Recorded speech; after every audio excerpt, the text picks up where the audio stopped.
Bonjour à toutes et à tous, très heureux de partager le message de ce matin. Cela fait maintenant le 4e dimanche que nous n'avons plus la liberté de nous réunir physiquement ensemble pour vivre et partager ce culte que nous voulons rendre à Dieu, chanter ensemble, échanger des nouvelles, prier, louer le Seigneur, partager sa parole et nous encourager réciproquement. Nous sommes néanmoins très reconnaissants pour les moyens modernes qui nous sont accessibles et qui nous permettent ainsi de vivre un moment de convivialité. Chanter les mêmes cantiques, prier, mettre notre foi dans le même Seigneur et Sauveur, mais aussi partager sa parole. Comme nous en avons l'habitude lorsque nous sommes à l'église, ou comme je le fais maintenant depuis plusieurs semaines avec ces messages enregistrés, je vous propose d'introduire ce temps, cette méditation par un passage biblique qui va nous aider à réfléchir et nous conduire tout au long de notre échange. Vous verrez tout à l'heure que le sujet que nous allons partager ensemble est vraiment un sujet d'actualité. Le titre du message, Sommes-nous prêts à recevoir sa paix? Je vous propose donc de lire ce texte de la 2e lettre de Pierre à l'ensemble des croyants, chapitre 1er, versets 1er à 4. De la part de Simon-Pierre, serviteur et apôtre de Jésus-Christ, à ceux qui ont reçu par la justice de notre Dieu et Sauveur Jésus-Christ une foi du même prix que la nôtre. Que la grâce et la paix vous soient multipliées par la connaissance de Dieu et de Jésus notre Seigneur. Sa divine puissance nous a donné tout ce qui est nécessaire à la vie et à la piété, en nous faisant connaître celui qui nous a appelés par sa propre gloire et par sa force. Celle-ci nous assure les plus grandes et les plus précieuses promesses. J'ai choisi cette lecture d'introduction pour 3 raisons. À cause de son auteur, l'apôtre Pierre, qui nous laisse ce texte à la fin de sa vie. Pierre n'a plus rien à prouver, il n'est pas là pour faire l'éloge de sa réussite, il n'est pas là pour chercher à impressionner, mais il nous laisse ce qui est vraiment essentiel. C'est un homme de foi, un homme qui a vécu de près le ministère de Jésus, puisqu'on le trouve dans les évangiles comme faisant partie de la garde rapprochée du Seigneur. Plusieurs expériences ont été vécues par Pierre, Jacques et Jean, ou Pierre, Jacques, Jean et André. Ainsi, par exemple, la résurrection de la fille d'un homme qui s'appelle Jairus, un événement extraordinaire au début du ministère du Seigneur. Cette période de transfiguration quand Jésus invite 3 de ses disciples, dont Pierre, à le suivre sur la montagne, et là, il apparaît dans toute sa gloire. Ou encore, ce temps particulier de l'agonie de Gethsémanée, où Jésus demande à Pierre, Jacques et Jean de l'accompagner pour prier. Pierre, c'est aussi celui qui confessera le premier Jésus est le Christ, le Messie. C'est aussi celui qui confessera que Jésus a les paroles de la vie éternelle.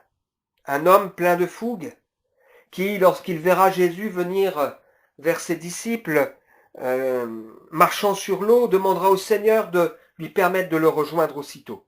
Mais c'est aussi un homme avec des faiblesses, qui sans doute sur certains points nous ressemblent. Et ce qui m'intéresse dans l'expérience de Pierre, c'est que c'est un homme qui a beaucoup progressé. Il nous laisse ici 2 lettres qui répondent finalement à la mission que le Seigneur Jésus lui a confiée. Il lui a dit d'une manière prophétique, « Le diable, Satan, vous a réclamé pour vous cribler comme on crible le froment. » Il fait allusion au reniement de Pierre, « Mais toi, quand tu seras revenu, affermis tes frères. » Il a donc ici accompli cette mission d'affermir ses frères. La deuxième mission que le Seigneur Jésus lui a confiée d'une manière tout à fait particulière, il lui a posé 3 fois cette question, tellement importante. Pierre, m'aimes-tu plus que ne m'aime ceci? Pierre, m'aimes-tu? Et à chaque fois le Seigneur de dire à Pierre, nourris mes brebis.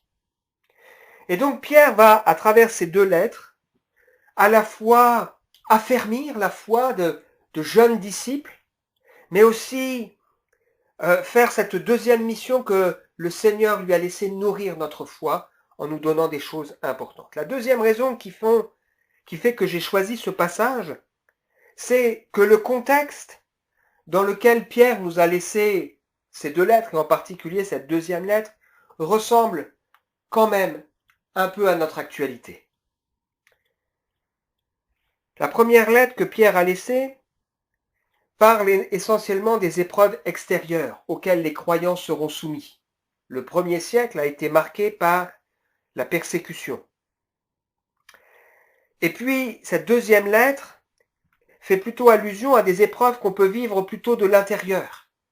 Des familles avec une femme convertie, un mari inconverti, des tensions parce qu'il y a aussi des faux prophètes, des faux disciples, des gens qui utilisent le nom de Dieu à tort et qui font beaucoup souffrir les croyants. Et donc Pierre nous laisse, dans ces deux lettres, des conseils pour nous dire comment réagir. Nous vivons une période particulière. Notre président a probablement eu un discours historique, je crois le 14 mars, lorsqu'il a dit « Nous sommes en guerre » plusieurs fois. Le jour de demain ne sera plus comme le jour d'hier. Et puis, il y a une semaine de cela, le 29 mars, le Premier ministre, lui, a évoqué qu'il faut nous attendre à vivre 2 semaines plus difficiles encore que les 2 premières. On entend de plus en plus parler de tensions qui se passent non plus seulement à l'extérieur, mais aussi à l'intérieur, dans les familles.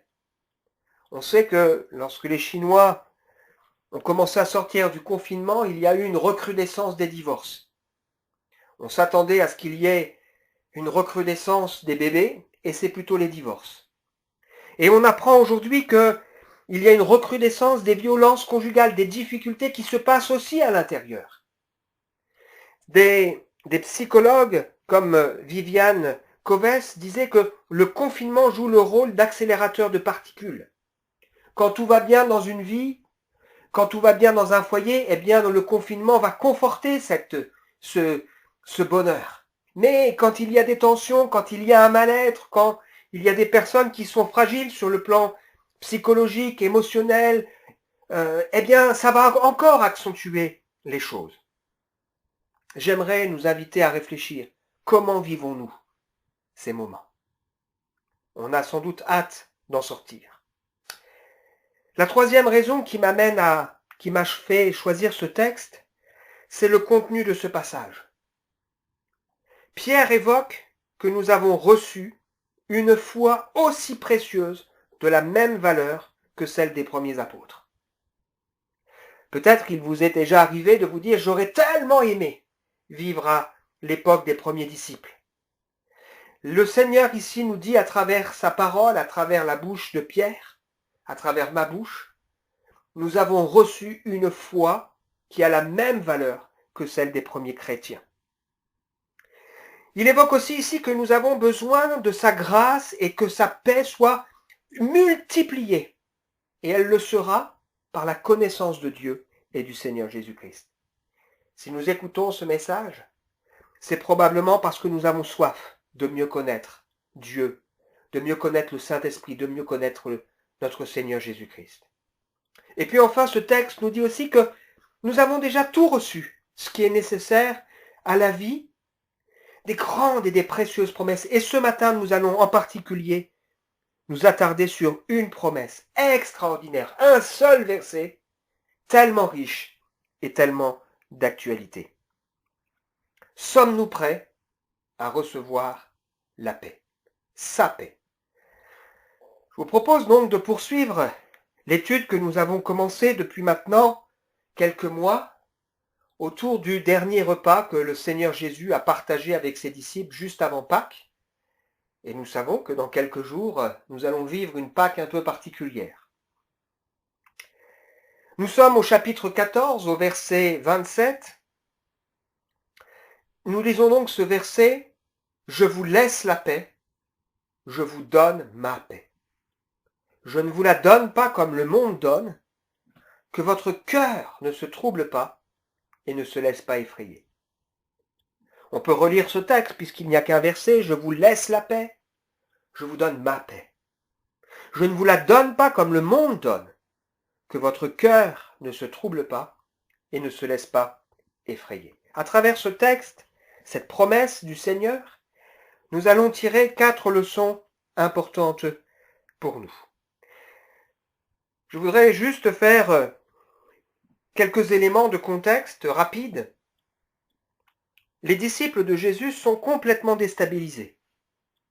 Ils sont troublés, ils sont tristes et ils ont peur. Eux qui ont tout lâché pour suivre Seigneur Jésus, apprennent maintenant que Jésus va partir. L'heure est solennelle, Jésus part, il leur confie la mission de poursuivre l'annonce du royaume de Dieu. Une tâche qui paraît surhumaine. Partager l'évangile au monde entier. Poursuivre son œuvre et faire encore des choses plus grandes que lui. Le contexte est extrême, telle une tempête furieuse de haine, d'envie et de mensonges. Pourtant, Jésus est serein. Ce qui caractérise Jésus dans ce moment où lui-même va vivre des moments les plus compliqués de sa vie, l'apogée de sa venue sur terre, où il va être malmené de toutes parts par Pilate, par Hérode, par les gardes, par les religieux, par la foule qui va crier « Crucifie-le !» C'est la paix. Jésus est calme, Jésus est serein. Il a confiance, non pas dans ses disciples, par rapport à leur qualité humaine, mais il a confiance dans le Saint-Esprit qui va poursuivre son œuvre dans leur cœur. Il a confiance dans la prière qui sera faite en son nom et pour la gloire de Dieu. Il a confiance dans l'amour du Père pour eux. 4 leçons pour nous ce matin. La première leçon, c'est que le Seigneur Jésus sait, mieux encore que nous-mêmes, les besoins du cœur de l'homme. Il sait finalement ce qui est le plus important pour nous. Peut-être que si on avait posé la question à ses disciples, « De quoi avez-vous le plus besoin ?» Ils auraient peut-être dit, ils auraient peut-être répondu qu'ils avaient besoin que quelqu'un d'autorité prenne la tête le gouvernement. Ils auraient peut-être demandé toutes sortes de choses, des moyens, de la technique. Si le Seigneur devait nous poser la question ce matin, de quoi avons-nous le plus besoin? Peut-être qu'on dirait, moi en ce moment c'est ça qui me manque, j'ai envie de sortir, de faire du sport, j'ai envie de revoir mes amis, j'ai envie de pouvoir passer Pâques avec ma famille. Le Seigneur ici sait très bien que la plus grande chose, la chose la plus importante dont les disciples ont besoin, bien sûr le Saint-Esprit pour les aider, mais ils ont besoin de la paix du Seigneur dans leur cœur. Début février, j'ai justement traité de ce sujet, de la paix, lors d'une conférence « Est-il possible de trouver la paix ?» J'ai souligné qu'il y a des mots évocateurs qui montrent que ce trouble, le trouble qu'il y a dans le cœur de l'être humain est immense. Coronavirus, on pourrait dire aujourd'hui.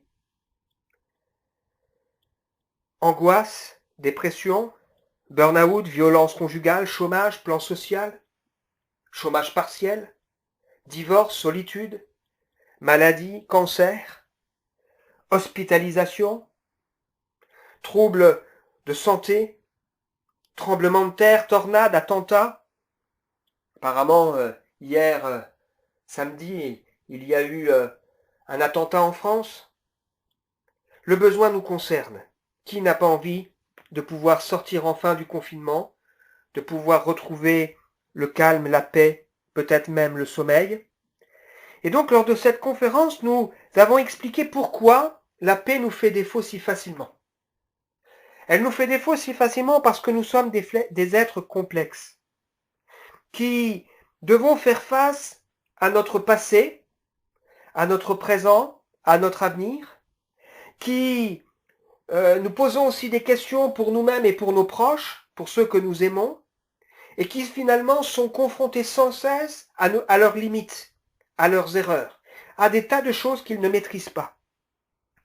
Des êtres qui sont finalement marqués par un adjectif corrompu, c'est-à-dire qui est détourné de ce qui est juste et correct.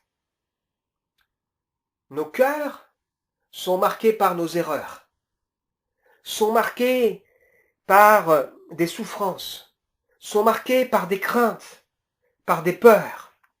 Nos cœurs sont marqués par des choses que nous aurions voulu vivre différemment. Des êtres complexes qui vivons dans une société qui elle-même est complexe, corrompue. Ça ne veut pas dire que tout est mal, mais il y a aussi autour de nous cette corruption, qui devons interagir les uns avec les autres dans un monde aussi, la nature qui elle-même est marquée par la corruption. Quelque chose qui ne va plus, quelque chose qui ne fonctionne plus normalement, qui crée un inconfort et c'est normal. Face à ce contexte particulier, face à l'incertitude, face à la mort, face à notre faiblesse, face à la peur du regard des autres, du jugement, les disciples, comme nous-mêmes, sommes souvent inquiets. Le Seigneur sait donc que nous avons besoin de paix. Ce n'est pas pour rien que dans toutes les lettres du Nouveau Testament, nous trouvons cette expression que la grâce et la paix vous soient données de la part de Dieu notre Père et du Seigneur Jésus-Christ.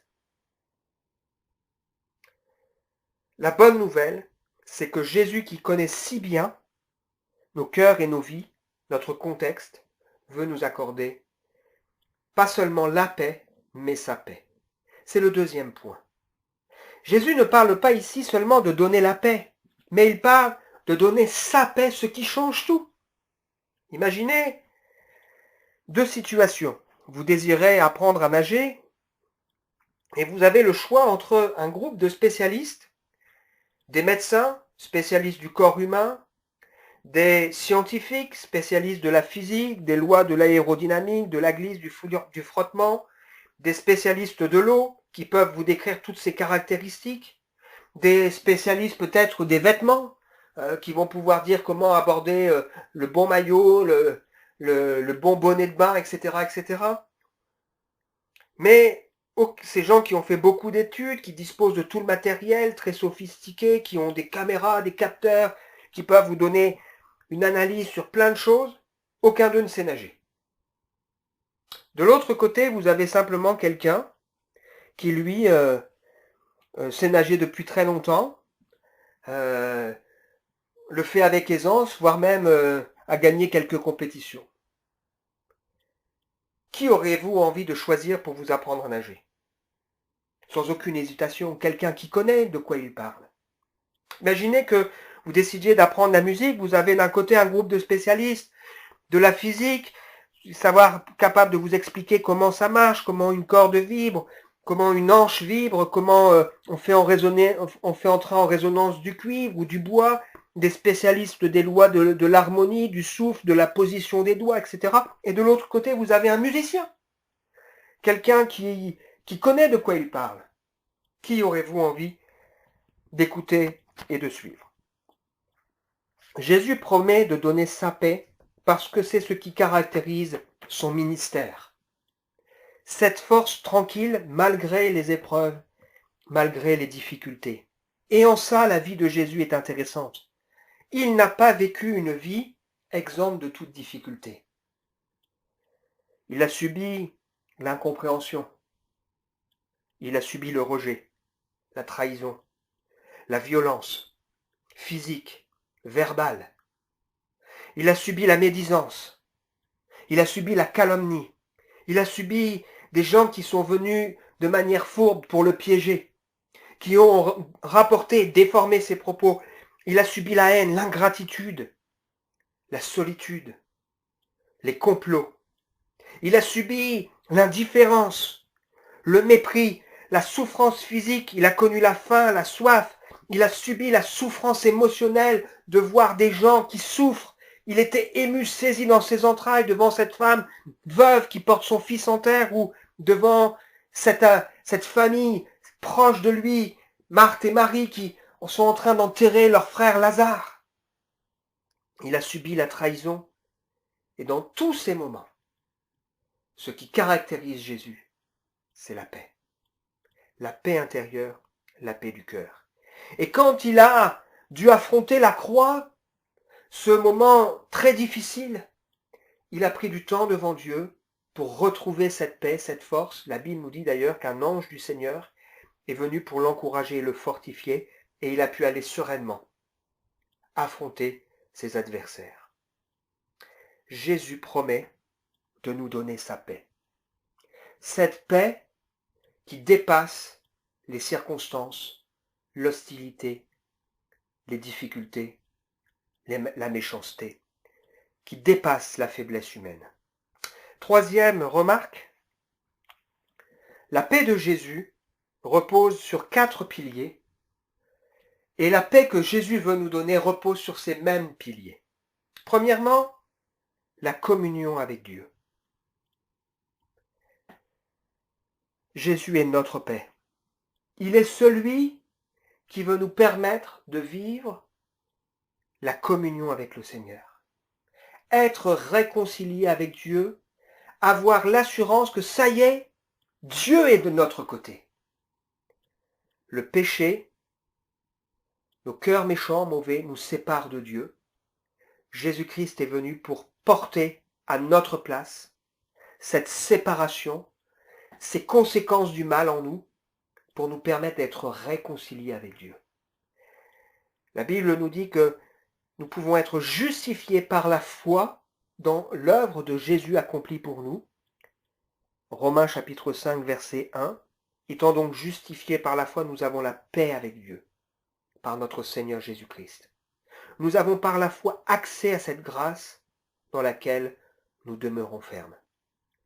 Faire la paix avec Dieu, c'est décider de placer notre main, notre destinée, dans celle du Seigneur, dans la main du Seigneur. Avoir l'assurance, je suis en paix parce que Dieu a pardonné mes péchés. Il a pardonné parce que je lui ai demandé pardon, parce que j'ai compris que dans sa bonté, il voulait me pardonner, parce que j'ai accepté que je ne pourrais pas me changer moi-même, me pardonner moi-même, et j'ai donc accepté que Jésus-Christ paye à ma place et m'ouvre la porte du ciel. Le deuxième pilier sur lequel repose la paix du Seigneur, c'est la confiance en Dieu, c'est-à-dire la foi. La paix que Dieu veut nous donner repose sur cette confiance dans le Tout-Puissant qui nous aime. Mets en lui ta confiance et il agira. Confie-toi en l'Éternel. Fais-lui connaître tes besoins. Par des prières, des supplications, avec de la reconnaissance. Souviens-toi aussi de tout ce que le Seigneur a déjà fait pour toi. Et la paix de Dieu, qui surpasse toute intelligence, gardera vos cœurs et vos pensées en Jésus-Christ. Lorsque les disciples étaient dans une barque, Jésus dormait avec eux, et d'un coup la tempête est venue. Elle a secoué de toutes parts cette embarcation. Ils ont paniqué, ils étaient effrayés, ils ont réveillé le Seigneur presque en colère. Et Jésus va leur dire, mais pourquoi avez-vous eu si peur? Vous n'avez pas de foi? Jésus est celui qui est capable de calmer la tempête. Dans ma vie, j'ai expérimenté maintes fois cette paix de Dieu qui surpasse toute intelligence. Je me souviens de plusieurs expériences. Je me souviens en particulier de ces moments où je traversais une période difficile, où je pleurais abondamment. Et j'ai crié à Dieu. Et je peux dire vraiment que j'ai reçu cette paix qui surpasse toute intelligence. Rien n'avait changé à l'extérieur. mais j'avais l'assurance, c'est bon, le Seigneur prend les choses en main. Je me souviens de ces moments où je suis rentré dans mon bureau euh, à- marqué par les épreuves, les difficultés comme d'autres pourraient en connaître. Et j'avais pas forcément à cœur et envie de prier. Et je me suis tenu devant Dieu, je me suis souvenu de tout ce que le Seigneur a déjà fait dans ma vie. Et cette paix est venue dans mon cœur parce que j'ai déchargé sur le Seigneur de mes soucis et de mes fardeaux. Dieu est celui qui calme la tempête. La paix avec Dieu, mais aussi la paix de Dieu qui nous permet de surmonter les épreuves et les difficultés, toutes ces choses que nous ne pouvons pas supporter, mais que nous disons, Seigneur, ma vie est dans ta main. Troisième pilier sur lequel repose la paix du Seigneur, c'est la bonne conscience devant Dieu. Jésus est celui qui a vécu une paix parfaite parce que il était saint et parfait devant le Seigneur. Il savait que Dieu approuvait sa conduite. Il le savait parce qu'il prenait le temps de laisser sa vie être conduite par le Seigneur. C'est précieux d'avoir cette bonne conscience devant Dieu. L'apôtre Paul qui a laissé cette promesse, faites connaître vos besoins à Dieu par des prières, des supplications, avec des remerciements, la paix de Dieu qui surpasse toute intelligence gardera vos cœurs et vos pensées, qui nous dit le Seigneur est proche. Juste après, il nous dit ceci. Au reste, frères et sœurs, que tout ce qui est vrai, tout ce qui est honorable, tout ce qui est juste, tout ce qui est pur, tout ce qui est aimable, tout ce qui mérite l'approbation, ce qui est vertueux, digne de louange, soit l'objet de vos pensées. Et le Dieu de paix sera avec vous. Ce que vous avez appris, reçu et vu en moi, pratiquez-le, et le Dieu de paix sera avec vous. Quand on a l'assurance que Dieu approuve nos voies, parce que tout simplement nous avons décidé, fait le nécessaire pour confier notre vie, pour confier ce que nous ressentons, ce que nous faisons, ce que nous vivons, parce que nous avons pris la peine de régler devant Dieu aussi ce qui doit l'être. Mais quelle paix extraordinaire! Si Dieu est pour nous, qui sera contre nous? Nous avons l'assurance que ni la mort, ni la vie, ni les puissances, ni les hauteurs, ni l'angoisse, ni la persécution, rien ne pourra nous séparer de l'amour de Dieu manifesté en Jésus-Christ. Le quatrième pilier sur lequel repose la paix du Seigneur, c'est ce que j'appelle l'écoute obéissante. Jésus vivait la communion avec Dieu, il l'entretenait, il passait beaucoup de temps dans la prière. Il avait foi dans Dieu, en Dieu. Il avait une bonne conscience, c'est-à-dire il cherchait il avait une vie parfaite devant le Seigneur, mais il avait aussi plus que cela. Il cherchait à comprendre qu'est-ce que Dieu attend de lui.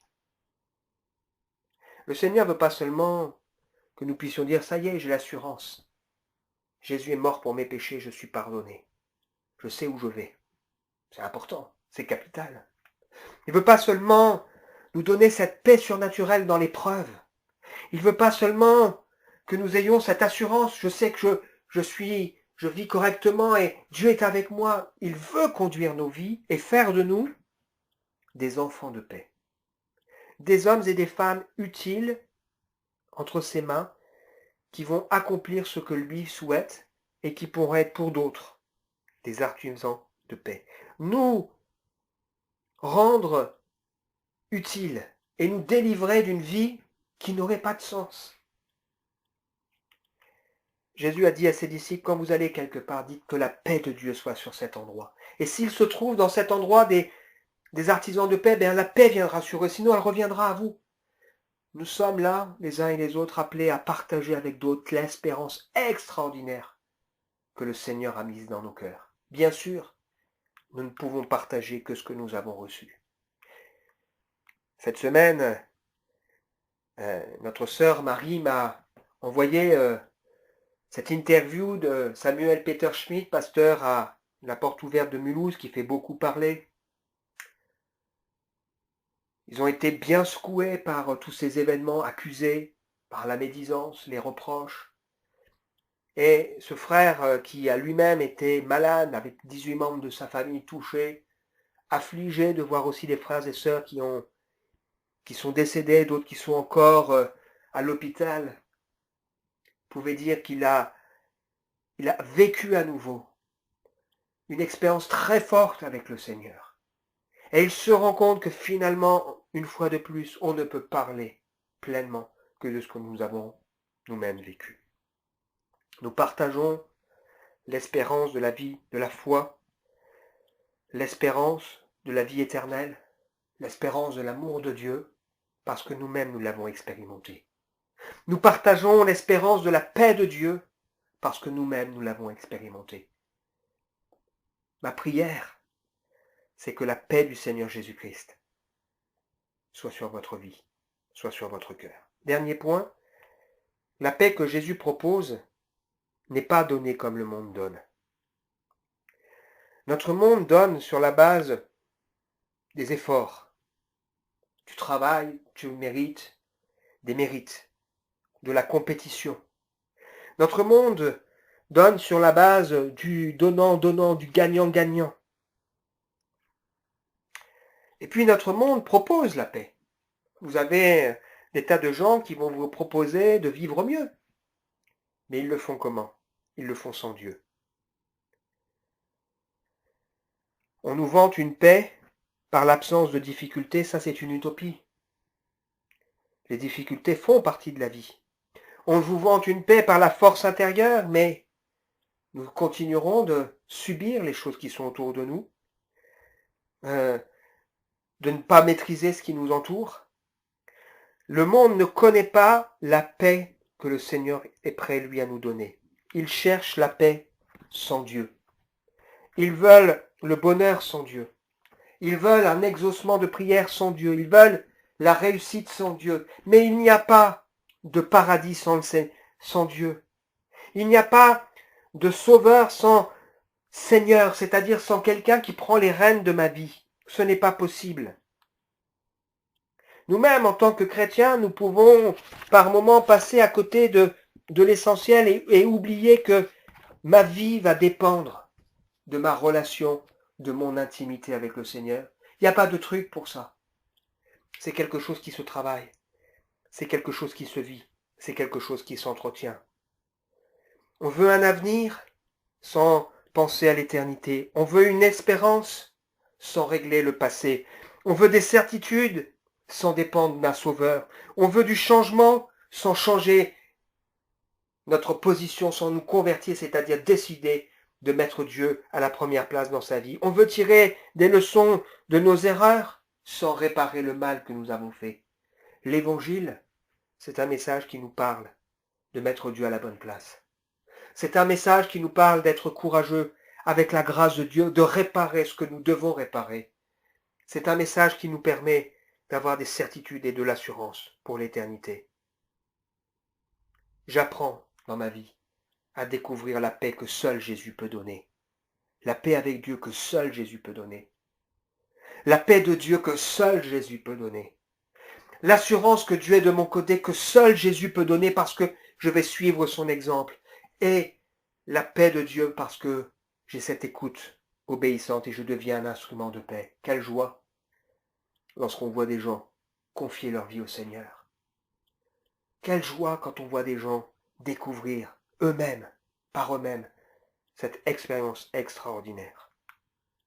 Conclusion, nous avons reçu une foi de la même valeur que les disciples. C'est ce texte que nous avons lu en introduction. Sa grâce et sa paix nous seront multipliées par la connaissance de celui qui nous a appelés. Sa gloire et sa puissance nous assurent les plus grandes et les plus précieuses promesses.